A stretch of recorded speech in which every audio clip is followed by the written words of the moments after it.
would like to welcome Jacqueline, Robbie and Edith.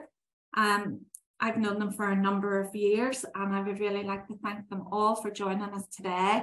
And I'm going to hand over to them to, I suppose, introduce themselves. I'm Jacqueline McGarry. I work in the Workforce Learning Development team in Belfast Trust and have responsibility for I suppose I take the lead in the world of PIP and the post-qualifying requirements. I also run the Regional Adult Safeguarding Programme.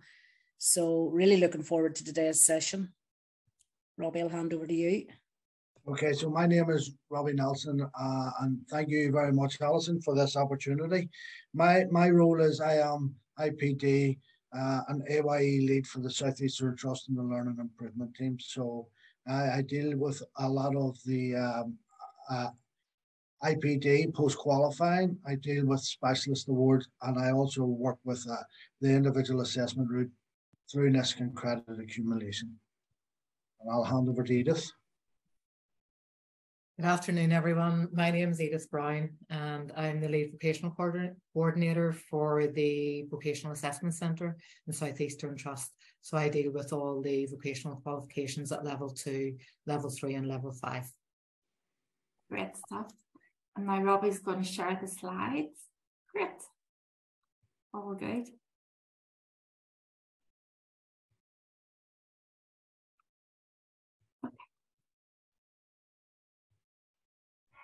Okay. I'm just going to take control of the slides here to be able to share them. Okay. Slide.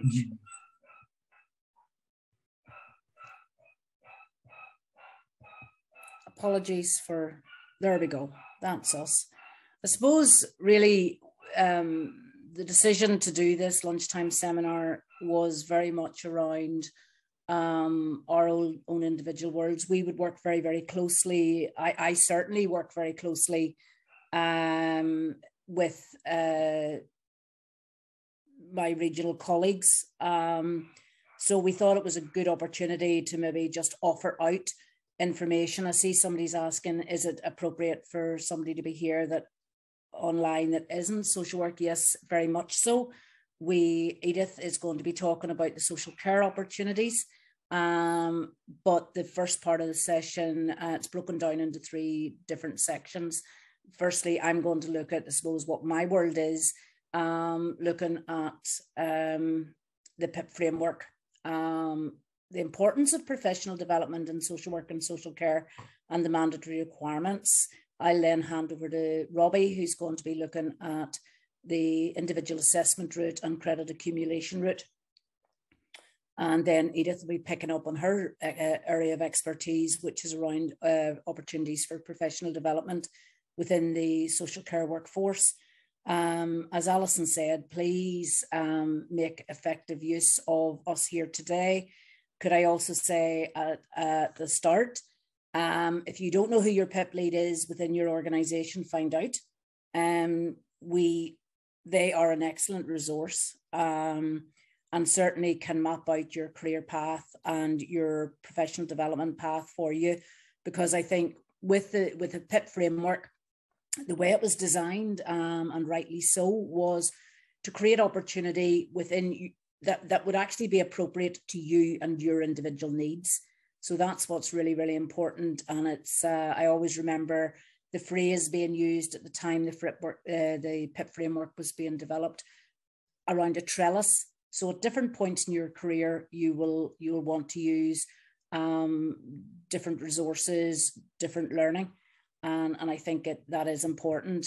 So I'm just hoping that this will move on. No, it's decided not to move on. Apologies. Robbie, thank you. Professional development, no matter what our role is within the health service, within any of the trusts or agencies that we work in, is vital. Funny, I was actually just commenting earlier on to a colleague. One of the most important things that was ever said at a workshop for me that has stayed with me my full career And I've been in the health service now nearly 43 years. And I don't recall what the training was about, to my great shame. But what I do recall are the words the trainer used. And he asked a very pointed question to his audience. And he said, the question I'll pose to you is, have you 20 years experience, or have you 1 year's experience that you've used over the past 19 years? And that stuck with me. It hit something in me that I thought, I do not want to be that practitioner who only ever, you know, if I go back to my training, yes, there are key values, there are key skills that are still appropriate, but the knowledge base is different. And we need to continually look at what we're doing. We need to look at it from a lens of what research is out there. We need to look at it from a lens of what the landscape we're working in. We're very aware at the minute of the tensions and difficulties that we're all facing at the moment. So it is important to equip yourself to feel confident and competent in your workplace. It is vital that we not only maintain our skills and knowledge, but we develop our skills and knowledge.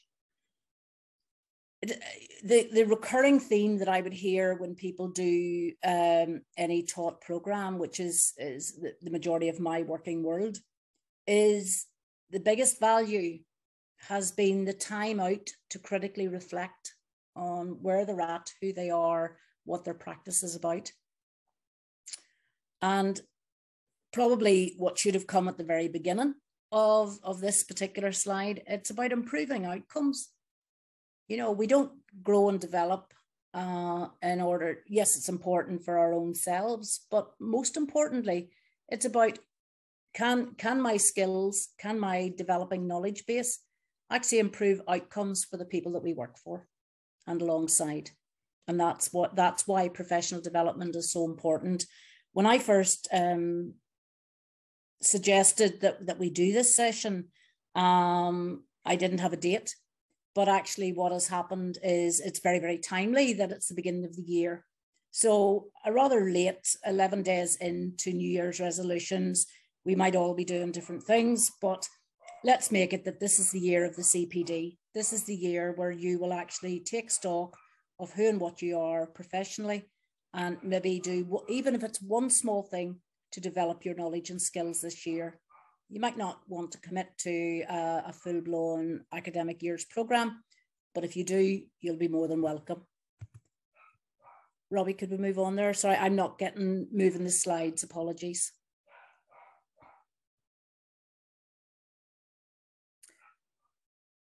Okay, thanks.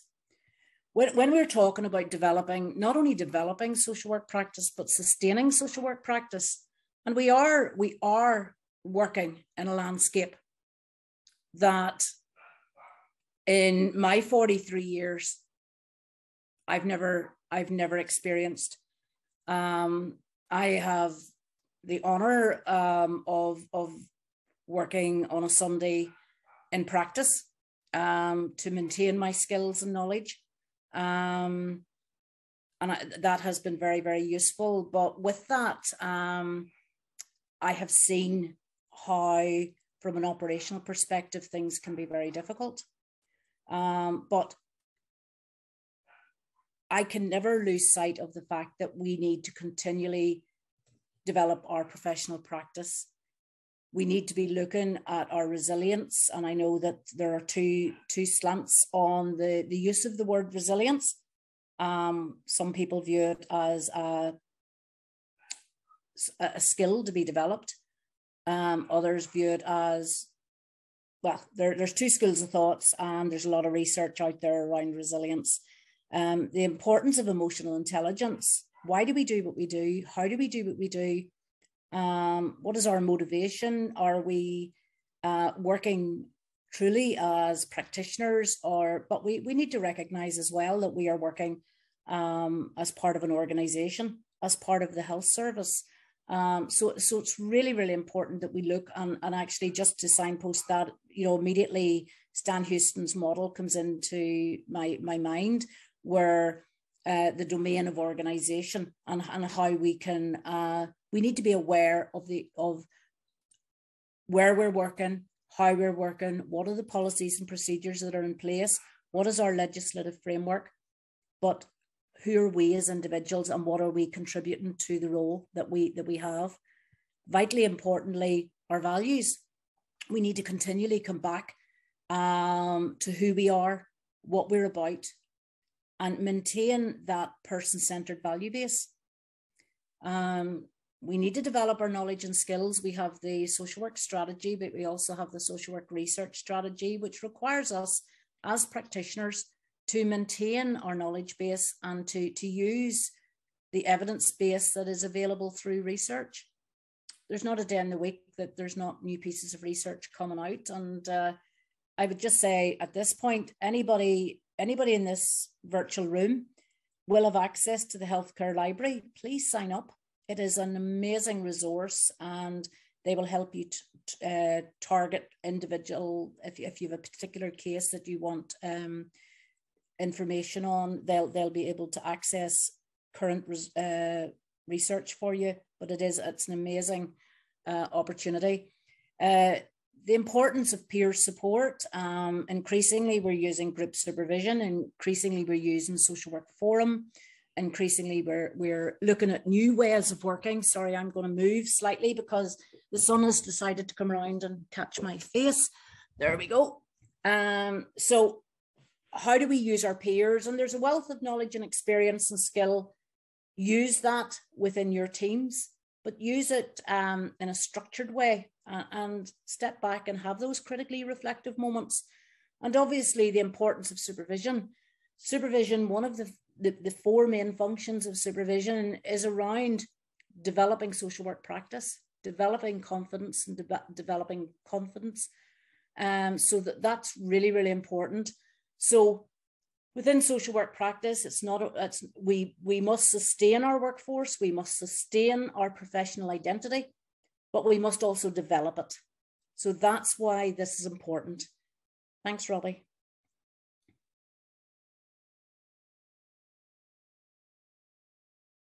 Okay, thank you.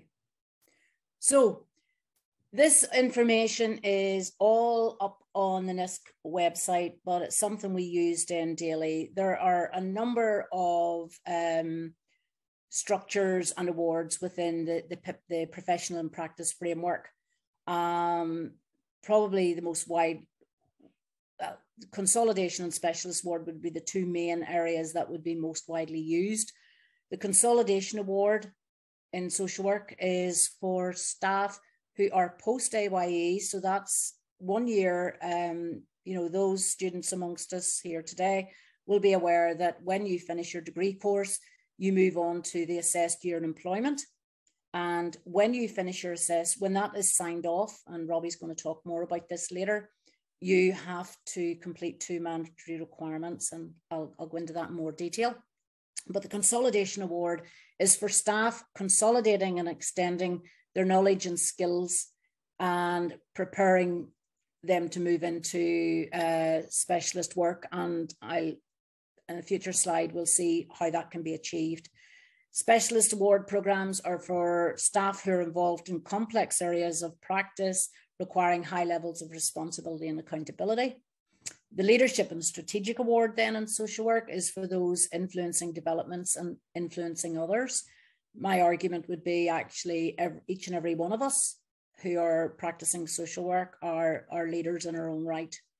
And then in more recent years, we have the Advanced Scholarship Award in social work. So that is around for those who are involved in the acquisition and dissemination of new knowledge, demonstrating a sustained commitment to innovative policy and practice development. And it's currently available for those who have actually completed a PhD, but who want to claim professional accreditation. I live in hope. My goal in life, or one of my goals in life, is to have worked 50 years in the health service before I retire. So I've got a few years to go yet. I have 7 years to go before I meet that goal. And I would live in hope that through NISC, the PhD will be offered as a professional award in its own right. rather than claiming on the back of a PhD achieved elsewhere. That's my goal. Just as an aside in that, for those of you that aren't familiar with the Research and Development Office, there is funding available should you wish to do a funded PhD. Now, it's a difficult process to get through, and not everybody is successful when they apply. Most people aren't actually, but the funding is there, so there is opportunity. Robbie, do you want to move on? Thanks. Thank you. Okay. Thanks to Robbie. We now have a QR code there. So the Consolidation Award has 6 requirements. And to be honest, if we'd have put these on the slides, they would have been too unwieldy. So they are readily available on the NISC portal. But if you use this QR code, what you'll have is the 6 requirements as they're broken down, which you just use your phone. Apparently, I'm not all that technical, but certainly that's available to you. Robbie, do you want to? Okay. So I was mentioning mandatory requirements. When social workers first complete their degree course, they have an assessed year in employment, which we refer to as AYE. And then you have to, immediately your AYE finishes, you have a period of 3 years within which to complete 2 mandatory requirements at consolidation stroke specialist level, but 99% of the time it would be in very specific circumstances that it would be at specialist level. So it is important that you complete your requirements for your re-registration with NISC. And it's also important for managers, so any managers present here today, it's important that you ensure that your staff are aware of their professional responsibility to complete mandatory requirements within the time frame and are supported to do so. Just as a way aside, it's, you know, the clock starts ticking, 3 years goes in very, very quickly.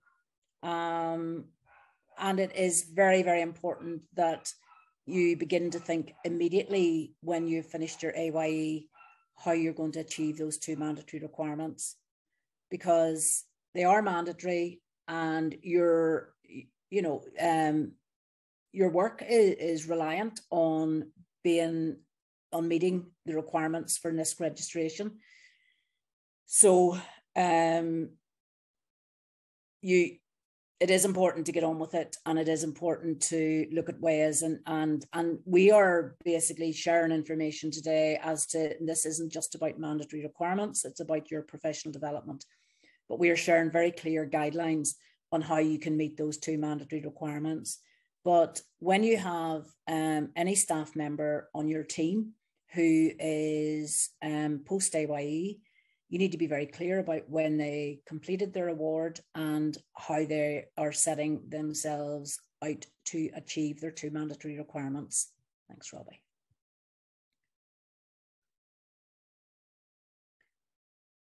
So the majority of staff within the trusts tend to go down the route of IPD, the initial professional development, which is at consolidation level. So the IPD is run, it's jointly accredited with Ulster University. So you are able to get academic as well as professional credits. One module of IPD gives you your 2 mandatory requirements. So as a bare minimum, that one module is important. What I find is it serves as a structured, supported program to obtain your mandatory requirements. So if you like that sort of very structured framework, you come in. We're restructuring and reapproving at the moment, but the current mechanism is there are 3 modules. So for example, the first module is an e-learning module, which covers things like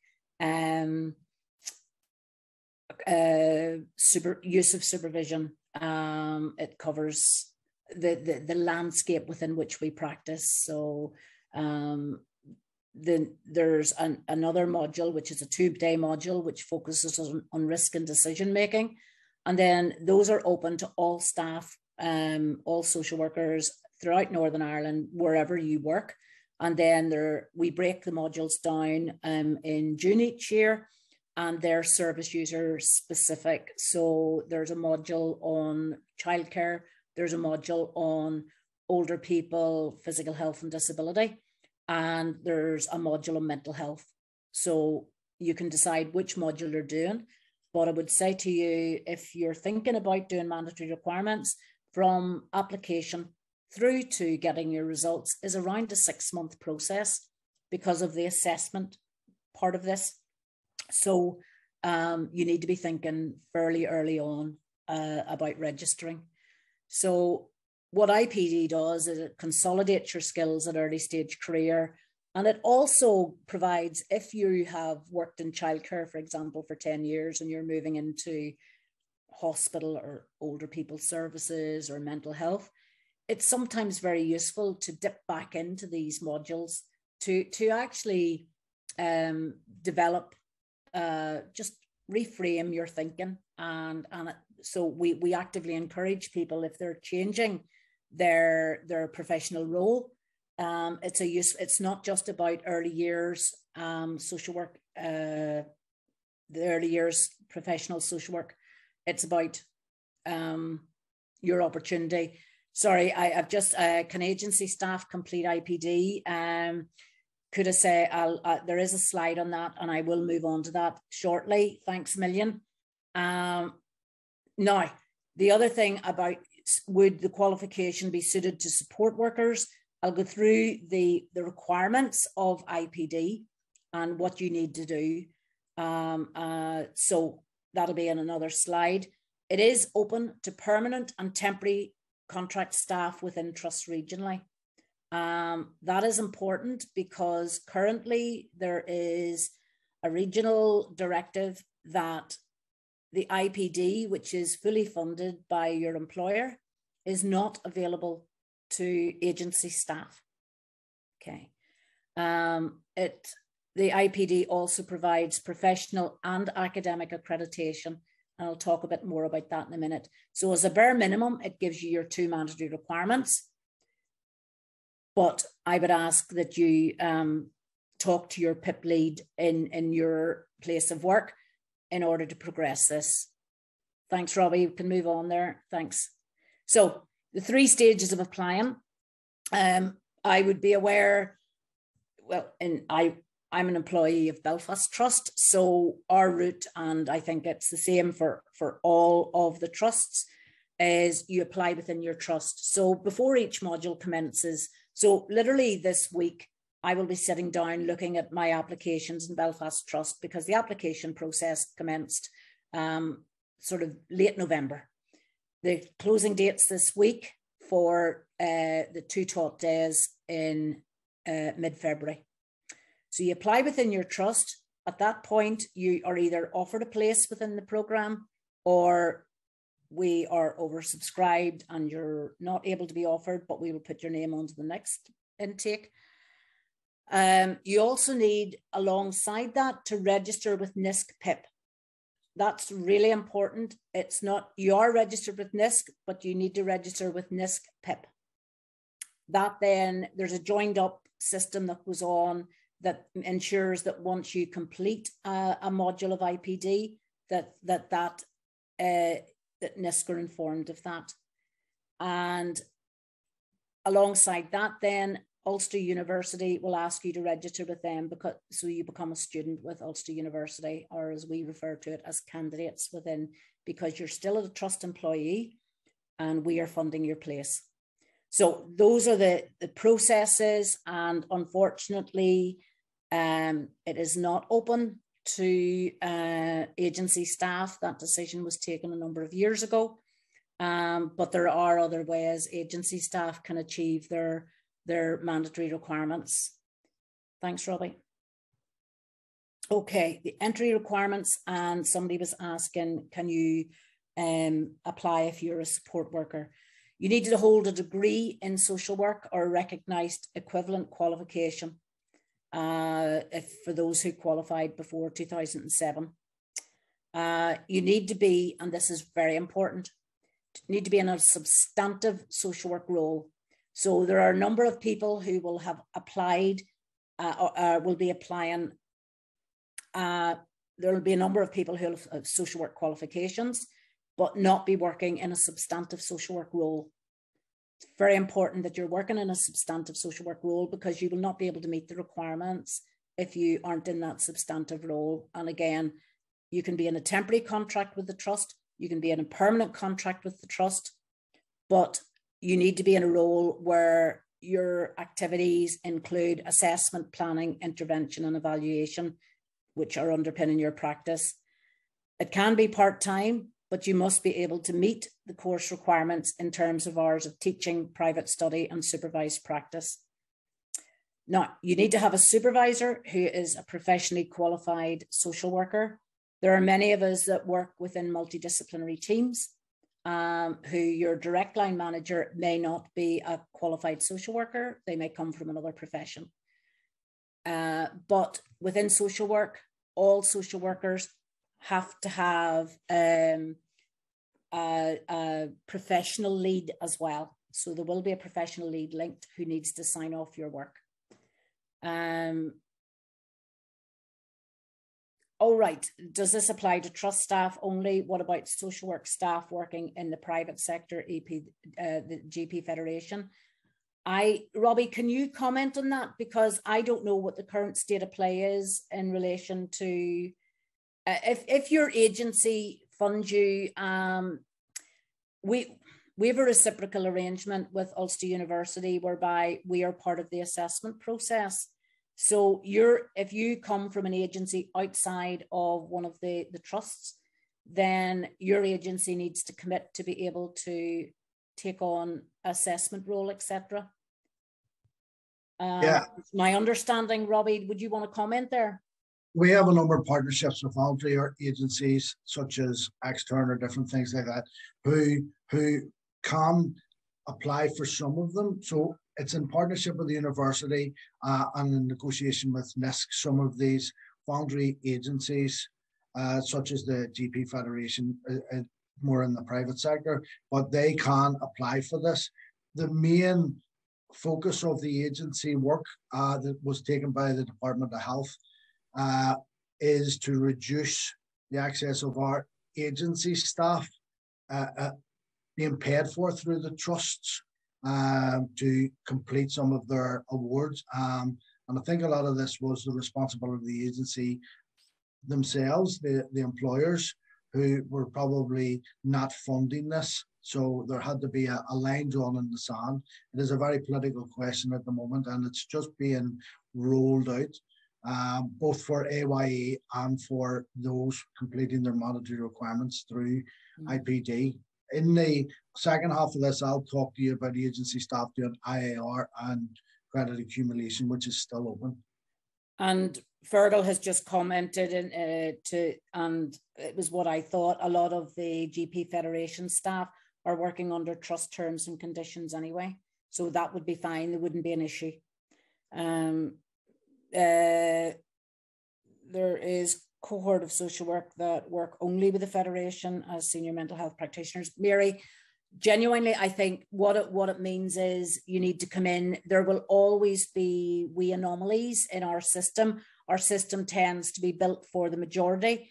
And actually, even within that, I would be guiding people who've maybe worked in England or worked elsewhere, what they need to be doing. Some people are required to do mandatory requirements that aren't necessarily post-AYE, but have practiced or professionally qualified in another jurisdiction. And there might be some requirement built around their registration with NISC. So literally, part of our role as PIP leads regionally is looking at individual circumstances and trying to support you as best we can. Certainly take our details. If there are any queries post this session, we are more than happy. If we don't know the answer and you don't happen even to be working in my trust, I'll certainly do my best to ensure that I signpost you to the right people and the right information. So as I say, it's just there are very many individual and unique situations, and I think that actually is linked to the changing landscape of social work. But certainly we'll do our best to signpost you individually to the information that you need. So you have to have a professionally qualified social worker supervisor. You have to have your agency's agreement. So that's around funding within the our workforce learning and development. We will decide on the funding. That's not an issue for individual teams, but you need to be freed up to go to the taught program, to participate in the support mechanisms that are available to you. So that is really, really important. And there is a slide here around study leave as well, which I'll go into in a wee while. You need to have successfully fulfilled your AYE requirements. So essentially your AYE needs to be signed off before you can actually apply for for this program. And you need to be registered with Ulster University. And importantly, you achieve academic accreditation with this program as well. So each module will give you 20 academic credits. If you do all 3 modules, that's 60 academic credits. That is a third of your master's in advanced social work. So we would actively encourage people to start building, and I'll talk about that in a wee while. We'd actively encourage you to start building your academic credits as well. And you need, as I say, to be enrolled with PIP Consolidation Award on the NISC portal. But when you're signed up for any of these modules, as PIP leads, we will steer you along that process and remind you of that process. Thanks, Robbie.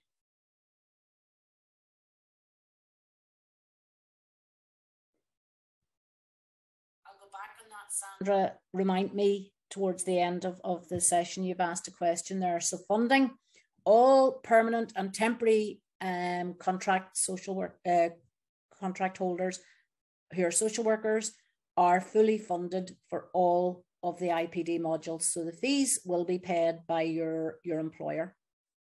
As I was saying, as a regional directive, any staff who are employed through an agency are unable to self-fund or access learning development support for the IPD route, and actually can't undertake it because there isn't the mechanism in place to do that.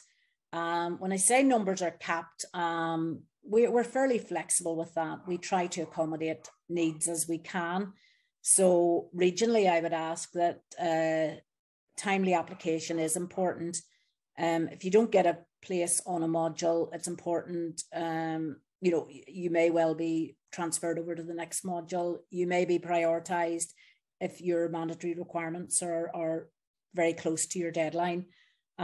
So ask for people, ask your manager if you're in this situation that you want to apply for this program. Well, the form needs, the regional form needs to be signed anyway by your senior manager to be able to offer you a place.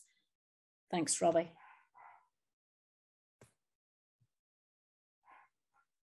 Study leave is always a big issue. I mean, obviously there is a personal commitment when you sign up for programs, but obviously as employers, we would want to ensure that you are supported to study as well.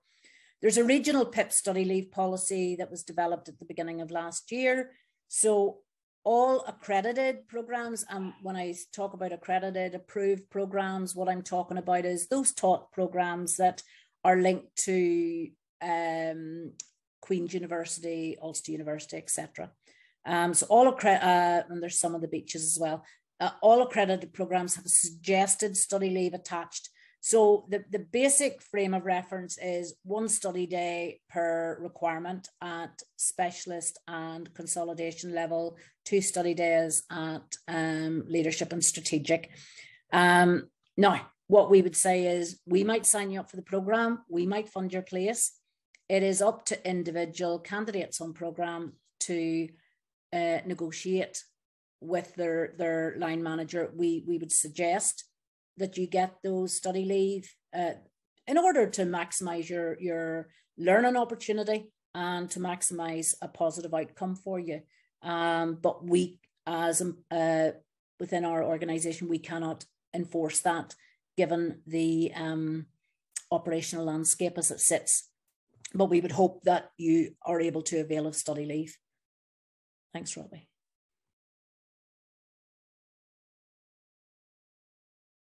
Thanks. I mentioned academic accreditation.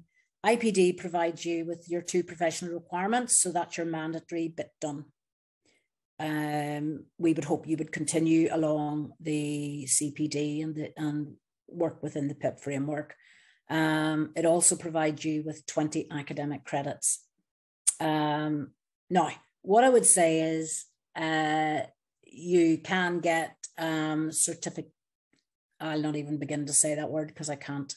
Right. You can get academic awards by building up your academic credits. What we would say to you is think about long-term, especially if you're at the early stages of your professional career here. Think about your long-term goals. It may well be that you want to do all 3 modules of your IPD. That gives you 60 academic credits. It may well be then you want to become a practice teacher, and I'll go through some of the specialist award programs that are available to you. Maybe that you want to do community development or the adult safeguarding program or the approved program. That'll give you a further 90 academic credits. You're then in a position where you can do a dissertation, and that will give you your full Masters in Advanced Social Work. What I would say to people is think about cashing in, because you can only spend your academic credits once. So have those conversations with your PIP lead about what it is you want to achieve longer term. It may well be that you just want to do small chunks, but if you're doing small chunks over a period of time, those academic credits can build up. But again, they're very individual, so it's important that you link in with your PIP lead, and we will give you clear steer on that. Just as a wee aside, up until more recently, we would have had a situation where there was a fluidity of academic accreditation between our academic institutions here in Northern Ireland. Ulster University will accept academic accreditation from another university. So you can go off and do, usually it would be EPO, and we'll talk about that in a minute. Stroke research to finish off your dissertation, because 1/3 of your Masters in Advanced Social Work must be completed via a dissertation route. But again, have those conversations with us, because for some people, so if you have a mixed pot of academic accreditation, so you have 60 academic credits from Ulster, and then you have 90 academic credits or 120 academic credits, having done a specialist award program at Queen's. Queen's will accept the 60 academic credits, but they won't accept any more than that. So there is a bit of a little block there. That's why it's important to navigate your way through the world of PIP with ourselves. Thanks, Robbie. And again, that's your specialist award requirements. The specialist award has 9 professional requirements, and just link into that and you'll be able to see those. And again, the details are also on the NISC portal. Thanks, Robbie. Just to say some specialist award programs, and if anybody's hearing a cuckoo, they are not, yeah, that's my cuckoo clock who decides to chirp at very random moments. So wide range, as I was saying earlier on, when PIP was developed, it was developed with you in mind. It was developed as a mechanism to ensure that you had opportunity to learn and grow that was specific to your practice and your current work environment. So we have the approved social work program at Queen's. We have the social work with children, young people and families, which is the childcare award at Queen's. Ulster University and NISC have the Adult Safeguarding Programme, Community Development, Leaders in Practice, which is in the Leadership Centre. There's the Practice Teaching Award, Research / EPO, that's Evidence Informed Practitioner and Organisation at UU. There's the Leadership and Strategic Award, Family Therapy and Systemic Practice, Substance Use and Substance Use Disorders, CBP, Counselling, Perinatal and Early Years. And importantly, there's a new programme commencing in 2023, one that we have spent a long time trying to get up and running, and that is a new specialist award in bereavement and palliative care. So that is very exciting for not just, I think that covers a wide range of practice right across childcare and adult services. It is not purely for those who work, because obviously palliative and end-of-life care can have relevance in older people's services and right across the full spectrum of social work. So that's quite an exciting new development in the specialist awards. Thanks, Robbie. And the Leadership and Strategic, each Leadership and Strategic Award has 9 requirements as well. We've given you the QR code for that. And again, it's on the NISC portal. Thanks, Robbie. There are a number of routes to completing. There are some short work programs that are run for a certain period of time that you can link in your requirements to. There is a leadership award at Queen's. And there's a leadership, well, the trusts run leadership awards, but they're not PIP accredited. They need to be, you need to do an IAR that Robbie's going to talk about, or at the beaches, which again can transfer into the PIP award. So what we would say to you is, and the recurrent message, not giving ourselves additional work here, but it is really, really important that you link in with your PIP lead, who can give you individualized, very specific direction and steer, having a broad overview of the full system of the world of PIP. Thanks. Engaging in research, I mentioned this earlier on, the importance of using an evidence base in your practice. We do have the social work research strategy. It is important as a baseline for your professional development, or your just developing your knowledge. Research is vitally important. We have an excellent program at Ulster University. It's run over 2 years. As I said, Evidence Informed Practitioner and Organisation, and the research program provides you with the skills and knowledge to start your own research journey. You research a topic that is of interest to you and directly applicable to your practice. I think research is one of those things that people either just get turned off by, but actually once you see that research is very much just about understanding who we are, how we work, and the world around us within which we work. You know, that's it in a nutshell. And there's something in there for everybody, genuinely. It actually gains recognition for you in valuable and innovative practice and raising the profile of your service area. And you may well be, I mean, each and every one of you here will have received emails, will have received communication on the work Paula McFadden's doing around the workforce at the moment. You're participating in research when you complete that questionnaire. So at that level, you're already participating. We actively encourage people to then be able to take on either small scale projects or bigger scale projects. So just a very short soundbite about the importance of research to inform and underpin your practice. Thanks, Robbie.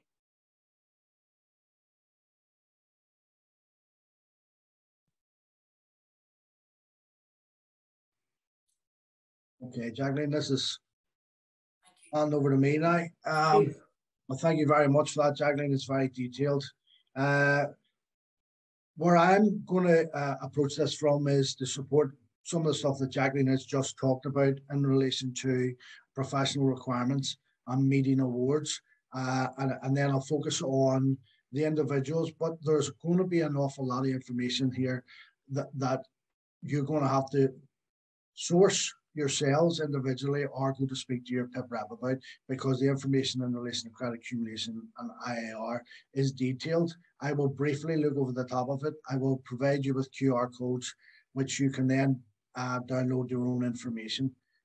It is a web that you have to source yourself.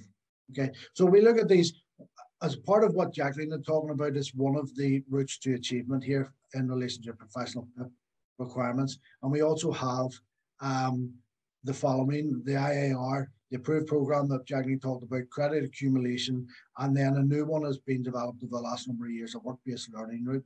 Okay, these don't stand alone, and you can do a mixture to still get your professional requirements. And effectively, the IAR and the credit accumulation have been brought in for that reason, and they've been running for a number of years, and they support the workforce who can't engage in this academic work, although some of the work that can be submitted through IAR can be marked academically. We'll go through that. So if we look at the IAR route, it's for candidates who work independently, and they can submit this. So if you're working independently, that means you can work for a trust, you can work for a voluntary organization, or you can work for an agency. So we can, or NISC, accept submissions from agency staff. And this is how a number of the agency staff within my trust and across the region meet their mandatory requirements by completing work through the IAR route. Okay, the approved program is something that Jacqueline talked about. Credit accumulation is where we support candidates to log their training. A lot of the training we do as social workers isn't officially recognized or accredited. So the credit accumulation route is about supporting the social work staff to log this. And we'll go through that. There's a 2+1 formula there, which makes this easy to achieve stuff. And we have brought in a workbook recently, and there's a pilot on the go, and it really does make sense this way.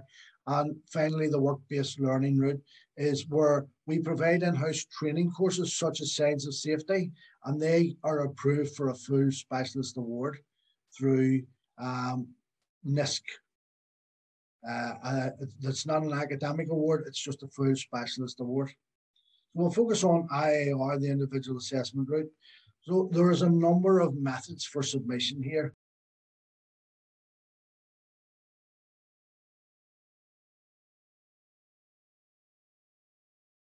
You can have a verbal presentation with an audience of assessors. We can do a direct observation where an assessor will come out to observe your practice. You can submit an assessment or an assignment, which is assessed depending on the level of professional requirements that you're looking. And now they differ from consolidation, specialist, and leadership. And the last thing I've got here is there is a range of handbooks. I think there's about 20 handbooks. And if you access that QR code, it will open up the NISC page for all of them handbooks. And they go for the accreditation for prior learning, and they break that down for certified learning and experiential learning. So it'll all make sense. Okay, so if we look at this individual assessment route here, it offers the candidates the opportunity to learn at their pace, okay, and do what they need to do. It's not structured to a point where there is 2 submission dates, but that's about it. You have to meet with the paperwork that's required to submit, but there isn't no time frame on it. So you can go back at least 5 years from your learning and write or provide an assignment or a direct observation or different things like that in relation to some of the work you're claiming. Now, we have the framework, which is available here, and that's a hyperlink, and the NISP route there is also a hyperlink, but that is a QR code which will open up for you. It suits workers who want to gain professional recognition for a significant piece of work, such as counselling or such as a piece of work that you've created or being specific to your role. Jacqueline talked about our palliative care. A number of the social workers within the hospitals would have done specialist work in palliative care, but it would never have been recognised unless they came through this IAR route. Okay, and it's also, we do a lot of in-house training for our social work staff, and IAR enables them to get recognition or accreditation for that, such as therapeutic crisis intervention for our residential staff. Okay, as I've said there, all candidates must be NISP registered. Okay, they are on the register themselves, but they must be NISP registered to be able to apply for the PIP credits here.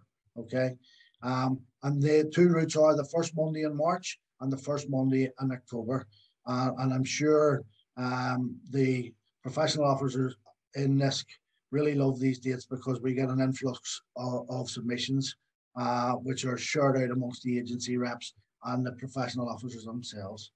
Okay, so for candidates and for more guidance, I would ask that you go to the handbook, the IAR handbook, and see exactly what the word counts are different. Some of the submissions here for the assignments, if you are submitting for leadership requirements, they're nearly double what it would be for specialists of consolidation. So you need to review that, and again, speak to your PIP rep, who will give you some great guidance and support. So again, we go through this. The one that I want to focus on is the accreditation for prior learning. So the accreditation for prior learning is one of the routes you can claim academic credits.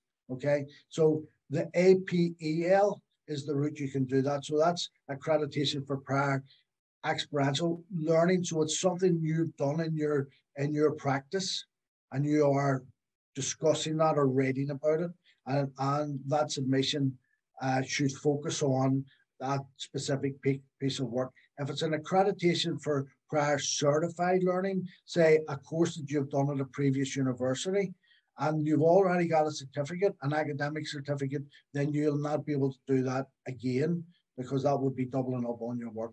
But that would be the APEL would be one of the main avenues that the social work staff go down in relation to gaining professional requirements and also getting recognition for the work that they've done through academic requirements. Okay. There is the assignment structure is on the NISP website, and also the word count, and they will give you some advice around the title of the assignment. The verbal presentations are possibly not as well used as we'd like them to be, but again, there is structure on the NISP website around that. Direct observations of practice. Again, we were all at one stage students. We know exactly what that would look like, but it would be an assessor coming in to observe your practice. And we go down to the in-service training submission. Now, there's a lot of that which is being currently developed, which in itself, when you're doing in-service training, so training in-house, and you need to go down this route of gathering the information around that, the evidence that you've got, and then submitting that all together with statements, linking them to the requirements. As I said earlier, each of these has their own handbook, and the advice is in that. Okay, so I'm going to just break it down a wee bit further. So for the assignment, this provides the candidate with the opportunity to claim requirements by illustrating an integration of knowledge, skills, and values, very much like the IPD framework, okay? And it's very much built around that, but the word count is less, okay? So the work in the assignments can be about the practice with service users or a practice theme. And again, so if you're using a case study, i.e. the practice with service users, you will be focusing on that, and confidentiality would be a main focus there for you to contend with. Where there's a practice theme, you're looking at the overall theme of your practice, and there is no individual referral to specific service users. We can then focus on other areas such as management, training, research, or project development. That can all be in the assignment, which is a bit different from the IPD assignments. Okay, but again, support from your PIP rep along what your ideas are and how they best would fit into one of the plans going forward there. We've talked about the APEL being that avenue for claiming academic credits. It makes provision for candidates to obtain credits for an acknowledgement of learning or achievement gained elsewhere, such as learning that is obtained informally or through practice experience.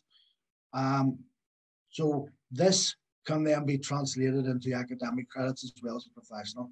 Again, I would ask you to review the method through the submission handbook and then link into your PIP reps. Okay, some of these documents are available on the NISC website, specifically in the new learning zone. So if you head onto that into the website and you go to the learning zone, you can really see some of this. You can download it and you can access it and review it for yourself, but also link into the PIP rep. So for the IPCL, much the same. So it's a certified program, but must be at postgraduate level. So you can get professional requirements for this, but not academic credits. Okay, so you can make that, but it has to be at the level that is postgraduate. Okay, so it can be at a level of a certificate or a diploma or the master's, a doctorate or a higher level. That's what you're claiming. So this is where your certified learning has to be at. It's not something that you've done post your undergrad degree or something that you can translate in. It has to be at that level. Okay, but again, I don't want to go through all of these. All of that is available through the NISC website. And finally, the in-service training. So this is a method of submission that's been developed to enable social workers to achieve professional recognition for PIP credits for the PIP framework from learning already achieved through training programs which are not PIP accredited. Okay, so such as therapeutic crisis intervention. So we can do that. We can build that into an in-service training method. It's a 5-day program, but then you can translate that into professional requirements. So that is training that's provided within each trust, and it's a must for residential staff. But I mean, it's something that we didn't want lost. Okay, so the direct observation method, much the same as being a student. You focus on a piece of work, you provide a tuning in statement, a preparation statement, and then you evaluate post the direct observation. Verbal presentation will go through 2 stages of the assessment. So you submit a preparatory statement to inform the panel of assessors what you're going to do, and then you do it, and then they review and evaluate that afterwards. Okay, so in relation to the verbal presentation or each submission, NISC have built in a new framework, and it includes a confidentiality statement, includes managers verification, and then there's a requirement for Harvard referencing. So this QR code brings up our Harvard referencing and what's the requirements around that. All of NISC's work will be assessed by both professional officers in NISC and agency representatives. Okay, so this is the detail. You need to submit all of this. This brings this in line with the universities and the submission of work in relation to both Consolidation and Specialist Awards. So statement of consent a front cover, the confidentiality and the line manager's verification. Okay, so the rules on this, you can claim per award 3 requirements using an IAR submission. Again, the PIP reps will have this. If you're working towards a full award using an IAR submission, you must have a minimum of 2 submissions and 1 must be an assignment. The number of submissions will depend on the number of requirements claimed per award, i.e. for the Consolidation Award that's 6 requirements and for the other 2 that's 9 requirements. The APCL and APEL are an exception and can be used to claim a full award, okay, as can that in-service training. Resubmission, the candidate must make it clear what PIP requirements there in their selected award. What we do when we're marking these is we mark them against the requirements, and the assessors will not guess what requirements you're trying to do. They will try to make sure that you've wrote against the requirements that you're claiming. Okay, so again, this is a process that Jacqueline went. If you want to turn some of your professional requirements into academic credits, you need to enroll with the university. And if you need to make sure that NISC know to share your work with the university when you submitted it. Okay, so now we're down to the credit accumulation, which is another route introduced by NISC to make sure to support the continuous professional development of our social work staff and to recognize some of the training or practice that they've been involved in. Okay, so as a registered social worker, you must undertake a minimum of 90 hours of continuous professional development every 3 years. Now, this is outside of your mandatory requirements. So every 3 years after you've gained your mandatory requirements, you must do a minimum of 90 hours. And NISC do twice yearly audits, and they can request evidence that you've continued your CPD. And this can be for social workers in their 3rd year of practice or their 30th year of practice. And sometimes that's difficult. So you need to, if you're registered on the NISC register, you need to continue with your CPD, and you need to maintain 90 hours over every 3 years. Okay.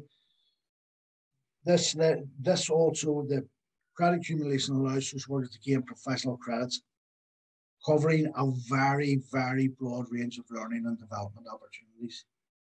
Okay. Well, what does that look like? It is about training, it's about reading, it's about watching videos, it's about developing your knowledge and skills and values and capturing that. How do we do that? Okay, so you can see the headline there is reflect, impact, and then link. Okay, so what we really do is it's a recognition of learning development gained through courses or self-directed study. Self-directed study is things that you've taken on yourself to develop your practice. So some of the activities can be reading journals, discussing how they're applying to your practice, social work forums, attendance at training events or conferences, seminars or webinars, such as today. What I would say, the one thing that Alison would be pushing for is for anybody that attended today to claim credits through their the professional framework. And then also about shadowing and on-job learning activities. Okay, so if you're engaged in ongoing learning and development, you can use your activity to claim professional practice credits via CAR and work towards claiming requirements and ultimately award. Now, credit submissions or credit accumulation submissions used to be the first Monday in January. I think it's open now and closes next Monday, the 16th, but there is hopefully plans in place to move that with this new pilot into the March submission period, and hopefully we can support that. Okay, again, if you've engaged in ongoing learning or development, covering anything, but it's about developing your knowledge as a social worker or a social worker just here. And you can use this activity to claim PIP requirements via this route. So what you do is you undertake the training of the learning development activity. You reflect on this through supervision with your manager or team leader. You discuss the impact that this has on your practice with your line manager, and then you claim the PIP requirements on the website. Now, how does that look? If I do a full day's training, okay, for MCA, it takes me 7 hours, okay? I reflect on this new learning in supervision. So my 7 hours then doubles to become 14 hours, okay? I look at the impact that this has on my practice, and that the impact statement itself will go there. So my 14 hours is now turned into 21 hours, and that is what's sitting on my registration through my car registration, and it sits there. Now, then when that 21, so if I went and done another few training days or read or watched videos of different things like that, and I built that up to, so 33 hours in practice turns into 66 hours as I reflected on it. It becomes 100 hours or thereabouts when we've done the impact. Okay, we can then translate that or cash it in to a requirement, and that requirement of all of that is then supported by a linking statement. Okay, just the same across the top. That's exactly what we'll be looking at, the linking statement. So you discuss that impact with your manager, and then you register everything. You get your 100 hours for credit. You link it with a statement to the requirement that you want, and you submit that. Okay, so what's the reflection look like?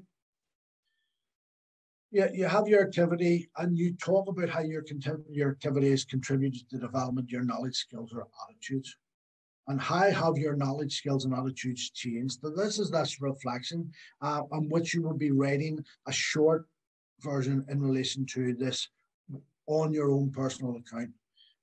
Have you identified any skills, attitudes, and knowledge gaps? So we talk about future learning. How will the current practice change as a consequence of your learning from your activity? So what is going to be different from the new learning that you've got? So if I attended an MCA, what would be different from the new knowledge that I've gained there? Then we look to see how we can link that into our practice and what the impact is. So what aspects of your current practice were reinforced by your activity? So new learning doesn't mean that what you did previously was wrong. Some of it is definitely reinforced. What you've been doing is correct, and you can double down on that and say that this is the way I'm going to go forward. And then you identify any future learning. So through your reflection, and that happens with your manager. The impact statement, when you're transferring some of your credits to a requirement, you have to look at that. What impact has this learning or training had on both you professionally and personally? What impact has it has on the service that you deliver and the service users / carers? What impact has it been on your team or on the agency and the colleagues that you're working with? Has it resulted in any enhanced level of service? And if so, in what way? So in the impact statement, you want to be able to identify these as well as right towards the requirement. Okay. Has it encouraged you to learn more, develop further knowledge, think about your career plans? And then we do this summary linking statement. Okay, so we link that to the training, to that specific requirement. For example, a summary linking statement which links 100 credits worth of training to a PIP requirement. This could be one large activity or a number of activities, as they said there. And there's the 2 + 1 = 3 there. So 3 credits, you need 33 hours to get 100 credits and claim a PIP requirement. Okay, so how do we do that? Again, this is possibly something there will be individuals within each of the trusts and voluntary organisations that would support you with this. But you log onto your portal, you enter your name, your password, and you click on PIP, Professional in Practice, go down through CAR, add the credit, and then you go through the boxes and you save it. Okay, this, Alison, and I know Mandy's there as well. If I was to give you one piece of information, write it on a Word document first and then transfer it in. Okay, because if you write 200 words and sometimes there's glitches on the NISC website, which we've had before, then it's lost. If you've got it, write it on a Word document, then set it in, then it'll never be lost. And you'll not be frustrated. Okay, so if you have 100 credits, you can exchange these for PIP requirements on the completion of the additional statements, okay? Or you can opt to complete a workbook. Now, this is a pilot. It's a new initiative that's out, and it is a very good structured piece of work. Now, that's a hyperlink there for it.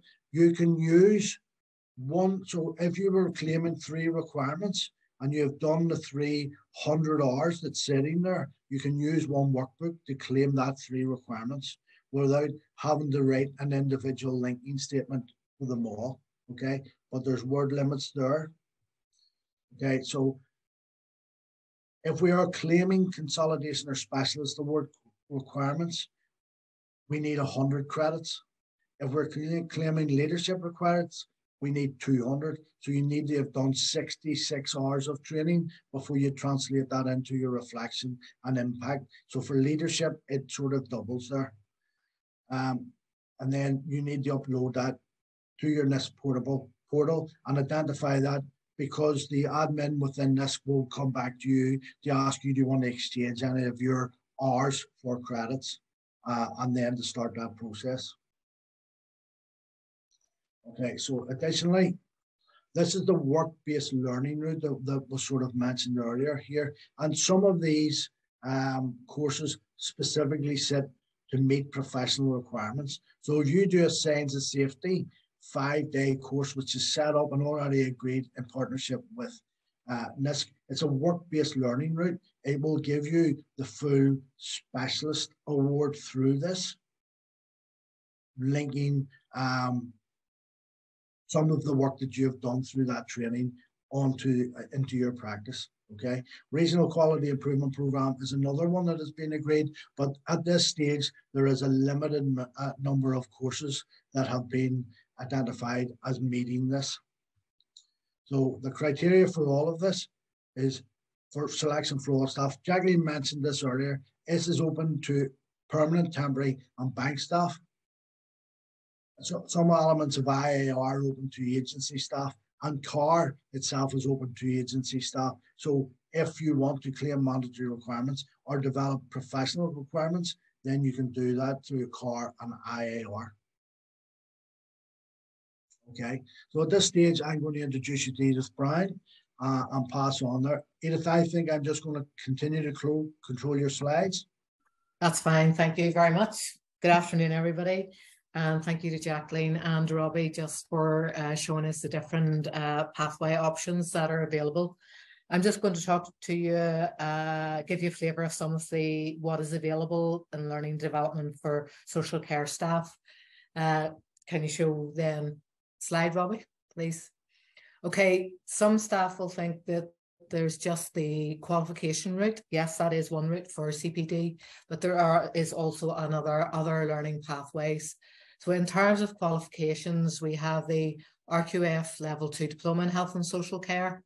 There's a Level 3 Diploma in Health and Social Care.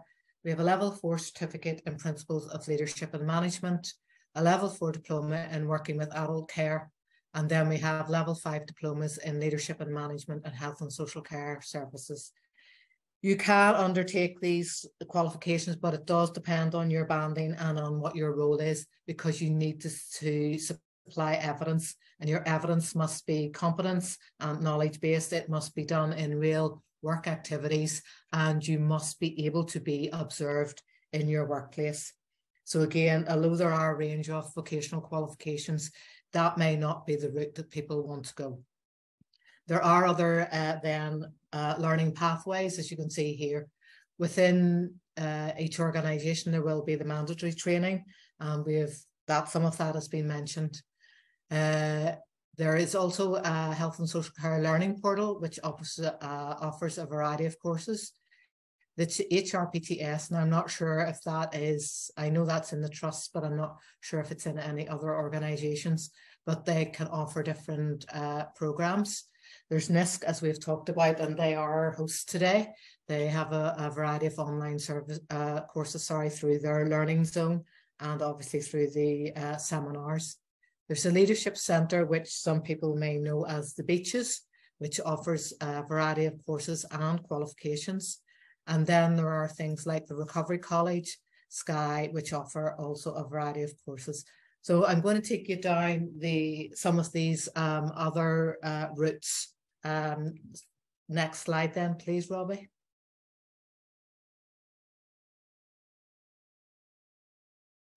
Okay, so all training, courses and qualifications undertaken are part of continuous professional development and can be used to meet the post-registration training and learning requirements, which are a minimum of 90 hours within a registration period, and you've heard that talked about. So again, your mandatory training within organisations can include your fire safety, your manual handling, safeguarding and equality and human rights. And these are usually carried out at specific time periods relevant to your job role, and they may be yearly, 2 yearly or 3 yearly. Next box. Okay, the HSC Learning Portal, this offers a range of courses, some of which are regional, such as the cybersecurity awareness and information governance awareness, and the access is via an email and a password. Again, I'm not entirely sure if that is offered outside of the trusts. You'll have to ask your manager about that. Next slide, please. Whoop. Taking us time there. The HRPTS, which is again is within the trusts, offers a variety of courses, and there are core, which includes all the mandatory training. There's the professional development, which may be clinical skills, could be under leadership and management, which includes coaching, important conversations, or SQE. There will be patient experience courses, and there will be then social care skills, which include mental health specific training and domestic violence awareness and courses like that. And then there is also personal development, which can include fraud awareness, COSH, and things to do with health and safety. For us, we have an access through our iConnect page, but all training has to be agreed with the line manager. Next slide, please.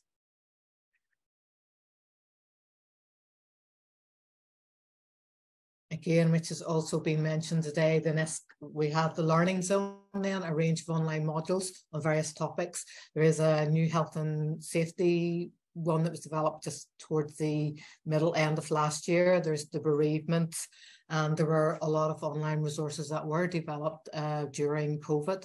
There is a new mental health one for managers.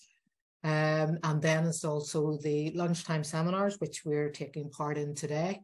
And that can be accessed through the council website and clicking on learning development and then onto the learning zone. We've also heard about the Leadership Centre, which again used to be the Beaches. They offer a range of courses around leadership and management and IT. And some of these will be just courses. Others will be qualifications such as the ILM, Effective Manager and Practical Manager courses. And again, all of this must be agreed with the line manager before you can apply. Next slide, please. We also have something called the Recovery College. I don't know how widespread that is. I know it is within Southeastern Trust.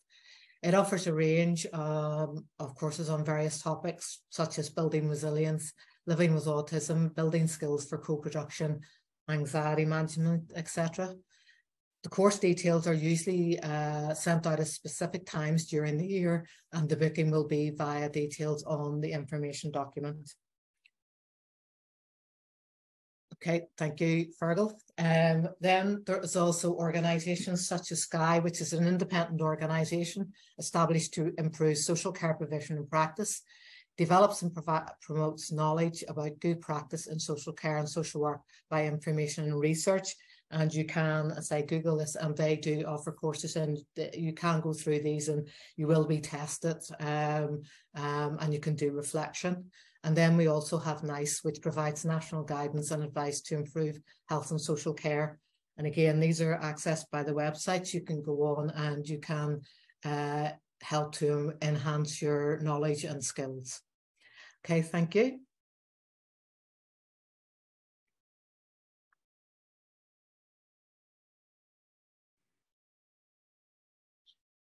Okay, Jacqueline, do you want to come back in here? Just a timely reminder of the wealth of resources that are available to people. You know, I think certainly over the past number of years, the NISC portal has been developed to what is an excellent resource. There's something for everybody in there. There's also this booklet here, Reflective Practice. It's a model for supervision and practice, developed by NISC and Stan Houston. It is an excellent resource, just to give you an opportunity to step back and have a look at your practice. It's used widely within the world of supervision, and certainly supervision with students. I mentioned at the beginning around the healthcare library. I cannot say strongly enough how valuable that resource is.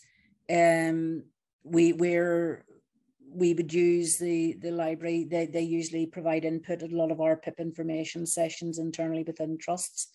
You can register. It literally means that you have access to journals, books, and an ending list of resources, international resources that, and you don't even need to go into a library. There are sites dotted about Northern Ireland, but there you can access and book and order online.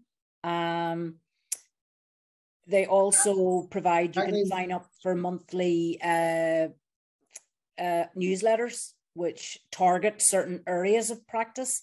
Again, some months that's useful to me, other months it's not so useful, but that resource is fantastic. Sorry, Robbie, you were going to say?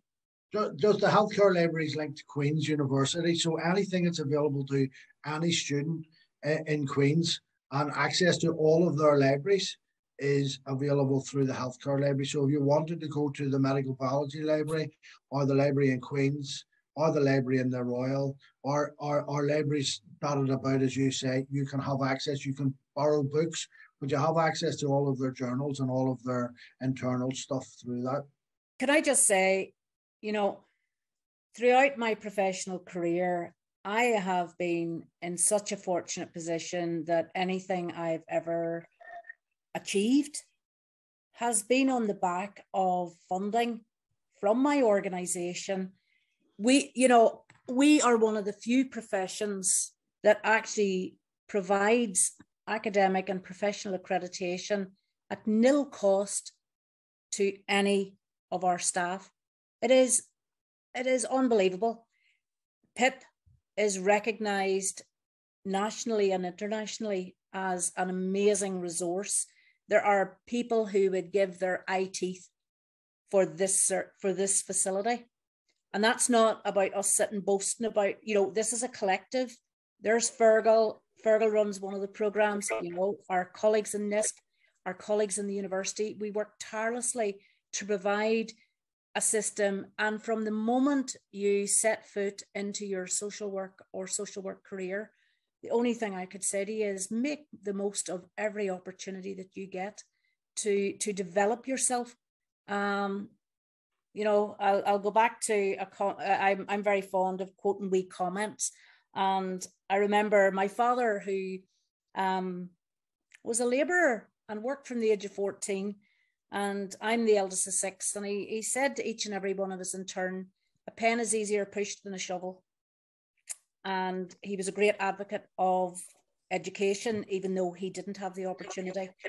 And I remember that when I'm sitting, turn my hair out, writing an assignment, because I'll tell you, it's a heck of a lot better than And I know the landscape we work in. I know I know only too well the pressures we're all under, especially from an operational perspective.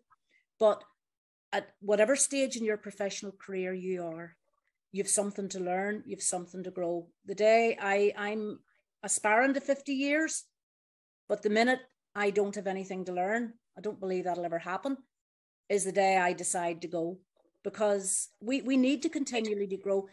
You know, these are people's lives that we're engaged with. This is important stuff, and it is important to feel confident about the decisions you're making. And whether you are in the first year of practice, whether you're managing a service, whether you're managing a full,